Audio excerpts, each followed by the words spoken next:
Warahmatullahi wabarakatuh. Bismillahirrahmanirrahim.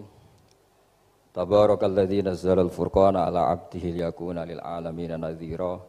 Allahumma shalli wa sallim ala habibika Mustafa Muhammadin wa ala alihi wa sahbihi asmain. Nama ba'du. Yang sangat kita hormati bersama ini ada Bapak Rektor, ada Bapak On, Bapak Rohidin, semua wakil rektor, semua yang ada di sini dan semua muhibbin, semua pecinta ngaji yang saya hormati. Meneruskan ngaji yang sempat tertunda sudah beberapa kali. Saya memang termasuk orang yang sangat menekuni ilmu seperti yang dikatakan Pak Fathul Wahid lagi. Dikatakan lagi berkali-kali bahwa memang penelitian itu saya berkali-kali bilang tidak harus orang-orang pinter banget sebetulnya, karena perangkat yang disediakan Allah ini juga menyediakan untuk orang-orang bodoh. Dan itu hikmah terbesar dari Islam. Jadi Islam ini bisa difahami orang pinter juga oleh orang-orang yang enggak pinter. Saya punya kenangan tentang ilmu astronomi. Kita belajar falak itu jelimet, Pak Fathul Wahid, jelimet sekali. Ketika ada perdebatan misalnya awal Ramadan itu Ahad sama Senin. Saya lagi misalnya Ahad, Minggu sama Senin. Karena kita ini di pesantren kalau bilang Minggu itu kadang dilarang, harus bilang Ahad. Apalagi kiainya Pak Fathul Wahid di Kudus, Kiai Turehan itu fanatik, itu enggak boleh orang bilang Minggu, harus bilang Ahad. Yang lucu itu ada seorang kiai yang sangat fanatik terhadap Islam, itu enggak mau kalendernya ditulis kenaikan wafat Isa Al-Masih. Karena keyakinan umat Islam bukan Isa yang wafat tapi Sibeh Isa. Itu di kalender Kudus kan wafatnya dalam kurung Sibeh Isa. Ya, yang menyerupai Isa. Jadi saking fanatiknya tetap menulis sesuai keyakinan. Saya teruskan. Orang kadang bilang begini, cara orang yang tidak mendalami ilmu. Sama-sama kiai, sama-sama ormas Islam kok beda awal Ramadan, sehingga jadi debat Ahad atau Minggu sama Senin. Saya punya mak-mak ya, kalau orang sepuh itu yang dulu ikut buyut saya. Jadi saya ini generasi kelima, itu orang itu muammar, ditakdir umurnya panjang. Itu bilang gini, Gus, sebetulnya untuk tahu kalender yang benar mana itu gampang katanya. Cari tanggal 15, nanti kelihatan siapa yang salah. Ternyata betul, kalau dihitung Ahad, nanti 15-nya misalnya jatuh hari apa, nanti kelihatan ternyata pas yang dikatakan 15 versi Ahad itu bulan belum purnama. Purnamanya itu di versi mereka yang tanggal 16. Berarti benar mana? Yang Senin kan? Tapi yang versi Senin ternyata betul pas 15 pas purnama. Artinya apa? Allah menyediakan perangkat untuk menguji Senin apa Ahad dengan cara awam, yaitu nunggu tanggal 15. Artinya gini, kata siapa yang tahu itu hanya orang pinter gitu. Orang awam juga bisa tahu. Karena agama ini milik bersama, ya milik orang pinter, milik yang tidak pinter. Sehingga dalam pola-pola Islam, di antara madhab Syadzili, madhab Thariqah Naqsyabandiyah, itu beliau di antara kampanyenya gini, kata Thariqah Naqsyabandiyah. Thariqah kami ini, yastawi fistifadatiha ar-rijalu wasibyan. Popularitas Thariqah saya, mudahnya difahami ini antara orang pinter yang sudah dewasa sama anak-anak kecil ini sama. Kenapa demikian? Kalau dalam filosofi kebenaran itu ada pepatah fa innal haqqa adharu min syamsidz dhahirah. Kebenaran itu lebih jelas ketimbang matahari di siang hari. Sehingga mereka dengan mudahnya mensifati Allah misalnya adz-dzahir, zat yang begitu jelas. Kenapa Allah begitu jelas? Karena ulama dulu cara, kalau dalam bahasa pondok mensifati, menstatuskan. Alam raya ini maujud. Maujud itu ada. Di mana-mana sesuatu yang ada itu ya diciptakan oleh yang ada. Masa Anda ada kok menciptakan yang ada? Sehingga mereka tidak pernah tertarik sama faham komunis, ateis, bahwa alam ini dimulai dari ketiadaan. Pertanyaannya adalah bagaimana sesuatu yang tiada menyebabkan yang ada. Sehingga ulama dulu pinter, sifat wajib itu apa? Wujud. Karena alam raya ini kadung wujud, kadung maujudat, maka Allah harus wujud. Berhubung wujudnya Allah itu wujud penyebab, harus qadim atau harus awal. Masa penyebab datangnya terlambat dulu yang jadi efek dari penyebab itu. Sehingga mereka dengan gampangnya mensifati Allah az-zahir, zat yang begitu jelas. Sehingga Imam Sibawayh ahli nahwu itu juga mengenali Allah lewat teori nahwu. Beliau bilang Allah itu siapa? Allahu a'raful ma'arif, zat yang paling mudah dikenali. Nah sehingga tadi seperti yang dikatakan Pak Rektor, sebetulnya perangkat ilmu seperti tadi menemukan bulan itu diantaranya ditemukan kalau bulan tuh nggak rata itu ya lewat teori gambar karena sekian jarak punya akibat sekian, punya misalnya kita melihat gunung kelihatannya indah padahal di situ ya ada lubangnya, ada pohon yang tertebang, ada pemandangan yang nggak indah, tapi gara-gara dilihat dari jauh semuanya indah. Maka disarankan orang yang baru gak suka istrinya terus melihat dari jauh, tinggal minggat lah kira-kira. Kalau ditinggal minggat 2 bulan itu mesti cinta lagi itu. Kan fungsinya baru kelihatan itu. Tapi kalau dekat terus tuh mesti sama neknya lah kira-kira gitu, sama mangkelnya. Sehingga itu ya dipakai teori juga dalam silaturahim. Di agama terkenal ada pepatah zuruhibban tasdad hubban. Jadi ya jangan sering ketemu, nanti kamu gampang cinta. Kalau sering ketemu ya gampang bosen lah kira-kira seperti itu. Nah, kemudian teori-teori awam ini dikembangkan. Yang awam, jadi dulu orang menemukan matahari itu besarnya kayak apa, rembulan besarnya seberapa, itu dilihat setiap kita melihat mobil, itu jarak 1 kilo masih kelihatan sekian meter. Nanti kalau 2 kilo berkurang sekian senti, kalau 3 kilo berkurang sekian senti, terus dikalikan ya kira-kira seperti itu. Kalau rembulan masih kelihatan segede itu berarti kali sekian pengurangan tadi. Terus ditemukan. Makanya kita Pak Fathul Wahid yang di pesantren, yang memang serius ngaji. Itu di situ ada ilmu falak. Itu ditemukan sebelum ada teknologi. Jadi kita tahu gerhana itu lamanya berapa, terus yang kena gerhana sisi mana, terus itu dihitung. Karena dari dulu sains, ilmu itu di atas teknologi. Jadi kalau keyakinan kita di pesantren, teknologi itu hanya menyumbang nggak sampai 30%. Jadi orang bisa menemukan pesawat misalnya itu karena melempar batu, kalau masih ada tekanan, batu itu tidak akan jatuh. Padahal batu itu tidak ada mesinnya, asal ada tekanan dia tidak jatuh. Terus dihitung, kecepatan berapa yang menjamin sesuatu itu tidak jatuh. Hanya ditemukan pesawat, meskipun mau landing harus tetap banter, karena kalau tidak banter jatuh. Itu dihitung, artinya dari sains dulu baru ditemukan teknologinya untuk gimana supaya tetap kecepatan sekian itu ketika mau landing. Nggak boleh pesawat direm, kalau direm ya jatuh karena tadi seperti batu dilempar dia nggak jatuh ya kalau masih ada tekanan. Sehingga instrumen itu ditemukan juga di bab tauhid. Saya punya kitab namanya Hasyiatut Turmusi, dikarang ulama top Indonesia namanya Syekh Mahfud At-Turmusi. Itu beliau cerita, Imam Al-Amudi itu ulama top, tapi dia itu unik, tiap ngajar santrinya itu ngajar matematika, ngajar ilmu eksak. Terus ditanya, sampai muridnya itu ragu, ini guruku masuk surga enggak, ini kiai kok hanya ngajar matematika. Ya kira-kira ngajar, ya seperti mahasiswa jenengan kan, ini rektor masuk surga enggak, ngomong teknik terus gitu loh. Tapi gurunya kayaknya nggak terima, disuudoni santrinya itu nggak terima karena beliau seorang wali. Murid-muridnya itu bermimpi. Ini penting saya ceritakan, mungkin agak aneh di dunia kampus ya, di bab ini. Kalau dalam teori kita, Pak On itu, mimpi sama nyata melihat itu otoritatif mimpi. Ini yang agak aneh di ilmu pesantren. Jadi melihat jenengan langsung dengan mimpi itu otoritatif mimpi. Karena mimpi ru'yal mukmin dijamin oleh Rasulullah sama dengan 46 juz'un minan nubuwah. Jadi persennya itu besar sekali, 46% dari juz'un minan nubuwah, otoritatifnya. Nah tentu tidur yang benar. Logikanya gini, kata-kata kitab-kitab menjelaskan. Orang kalau melihat langsung itu pasti terpengaruhi oleh cinta atau tidak cinta, senang atau tidak senang, sedang butuh apa enggak.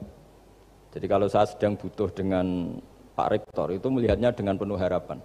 Jadi kalau saya sakit mau mati itu senang lihat dokter karena ini harapan, rektor nggak ngefek gitu kan gitu.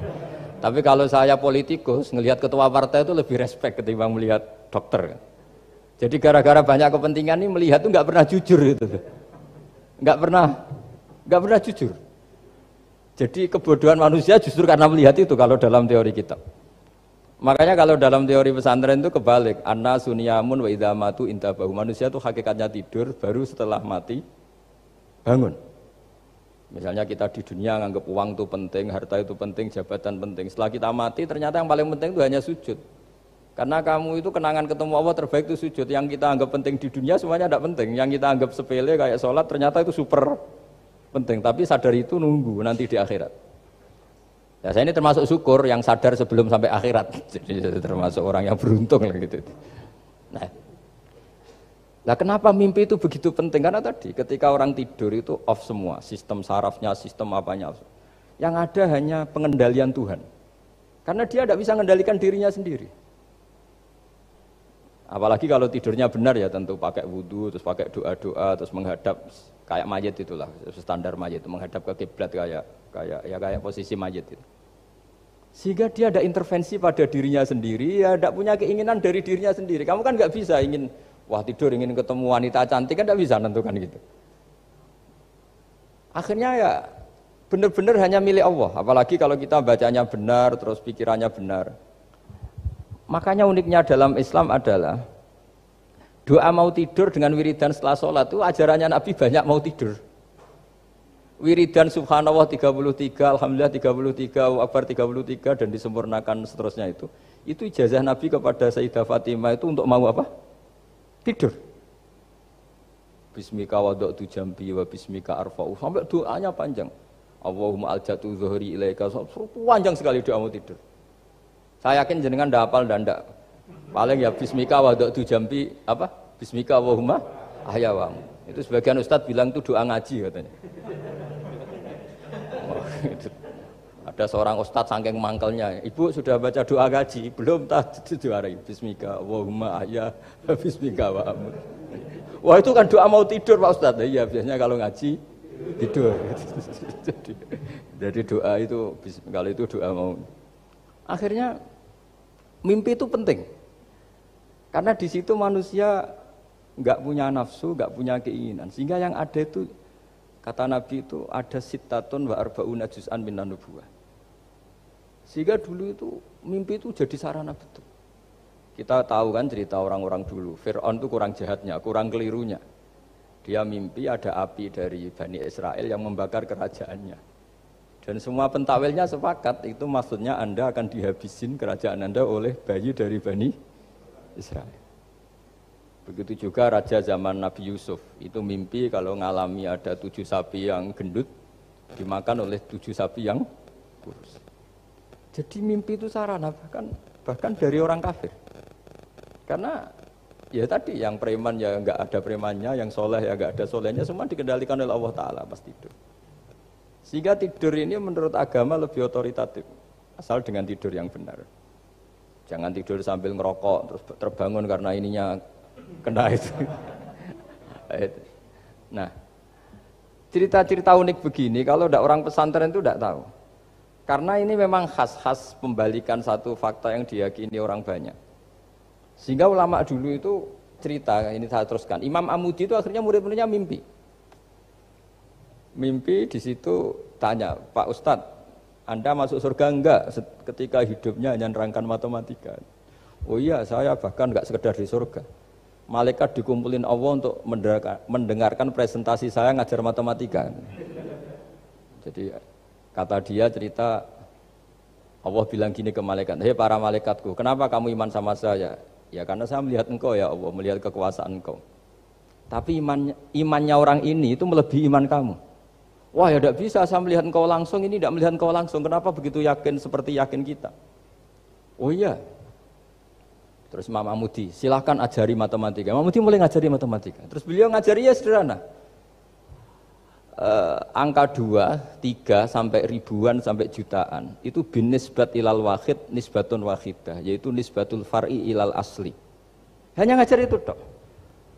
Dunia ini apapun banyaknya variannya, apapun banyak makhluknya, itu semuanya adalah nisbatul far'i ilal asli. Angka 2 ya cabangnya 1, 1 juta ya cabangnya 1, semua itu dimulai dari 1.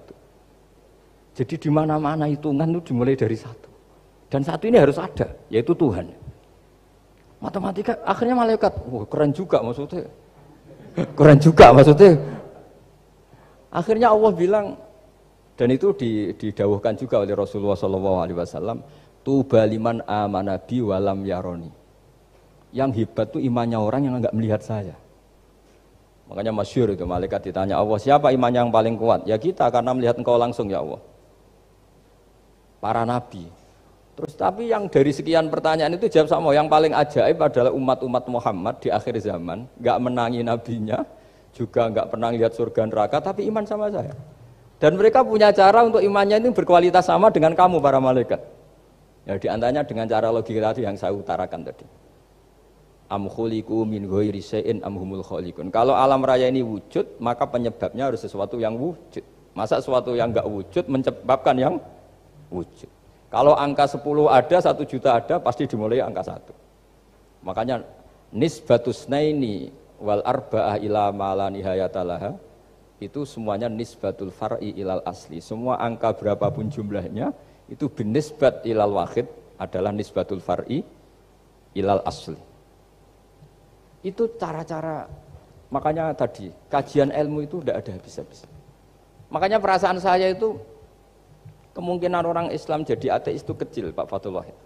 Saya punya kitab, ini saya ulang lagi, kitab calon wali. Kenapa saya sering cerita wali? Kalau di kampus itu kan orang inginnya ya jadi dekan, jadi rektor atau jadi menteri lah kira-kira gitu. Kalau di pesantren orang itu cita-citanya satu, ingin jadi wali. Ya, supaya majelis ini barokah, saya tidak perlu cerita dunia kampus. Kalau ceritakan corong Jawa nguyai segoro lah. Bongso keinginan gitu kan tidak selera saya, juga ada dunia saya. Supaya sampai dapat ilmu ya saya cerita dunia. Itu kitab, saya punya kitab calon wali lah kira-kira. Atau wali sudah wali top. Namanya kitab Tasbihul Fuad, karangannya Sayyid Abdul Haddad. Itu beliau cerita, di antara ceritanya itu unik. Kata beliau begini, saya itu tidak khawatir orang Islam jadi murtad, apalagi jadi ateis. Karena kalimat la ilaha illallah itu sahlatun qoribah, kalimat yang mudah sekali. Sehingga saya tidak khawatir orang Islam yang ketemu orang ateis, ketemu orang macam-macam, asal diajari kalimat ini secara benar. Terus beliau cerita, yang saya takut tuh mereka masalah perempuan dan harta. Kalau iman kayaknya enggak. Singkat cerita yaitu di kitab seperti itu.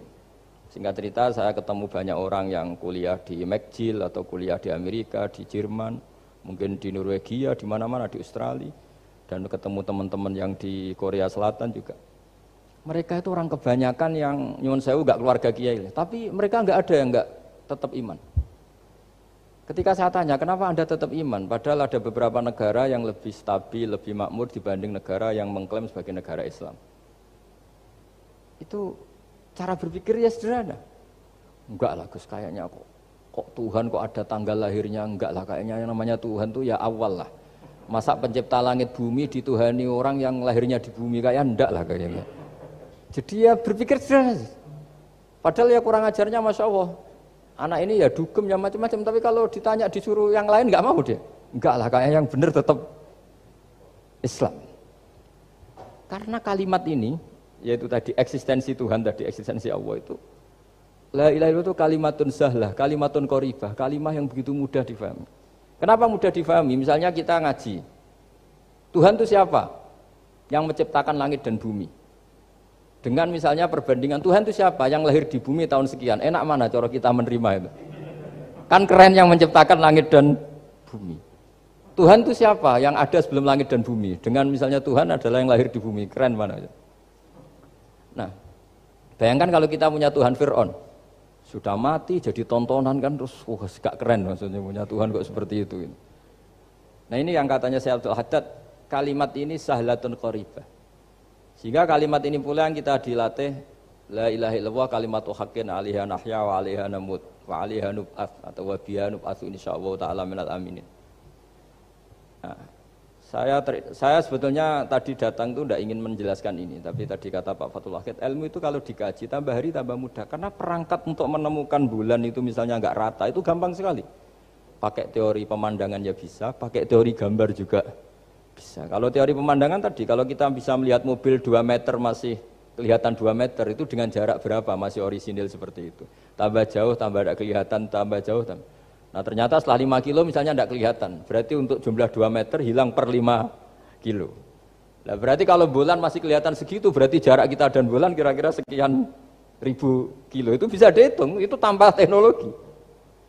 Makanya sebetulnya teknologi itu nyumbang itu nggak sampai 30%, yang paling banyak ya sains tadi, pengetahuan itu yang kayak tadi orang menemukan pesawat, itu kontribusi terbesar tetap pengetahuan. Misalnya pesawat dari bahan ini kalau kecepatan sekian kena angin pecah enggak, tetap pengetahuan yang menopang itu. Teknologi kan paling mengantar supaya pesawat kecepatan sekian didorong mesin sekian dengan apa begitu. Nah, pesantren seperti kita ya, saya ini dididik Mbah Mun, dididik bapak saya, buyut-buyut saya, kiai. Itu sekali alim, yang alim betulan, itu ya alim betul. Ya karena memang yang repot nih yang agak-agak dukun itu ya ribet itu. Penting rambutnya gondrong, terus terkenal gak pernah mandi, terus nanti ada orang tertentu tertarik minta doa, ini yang ribet ini, susah ini sertifikasinya susah ini karena. Tapi kalau kita ini di pesantren yang coro sertifikasinya jelas. Jadi berani jadi Gus harus bisa baca Mu'in gitu, berani jadi Kiai harus bisa baca Wahab. Aturan mainnya jelas kalau di ini. Yang repot tuh yang sebagian itu aturan mainnya tidak jelas. Terus promosinya itu pernah datangi menteri loh, pernah datangi, wah ya ribet kalau ukuran keren tuh didatangi apa? Menteri atau pejabat. Saya teruskan ya, karena ilmu itu harus menyelamatkan kita sampai di depan Allah Subhanahu wa Ta'ala. Nah, ketika kita menyifati Allah itu az-zahir, zat yang begitu jelas.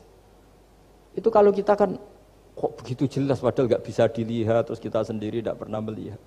Tapi eksistensi Tuhan sebagai Tuhan, yaitu al-wajibil wujud, itu jelas sekali karena nggak mungkin suatu yang wujud diciptakan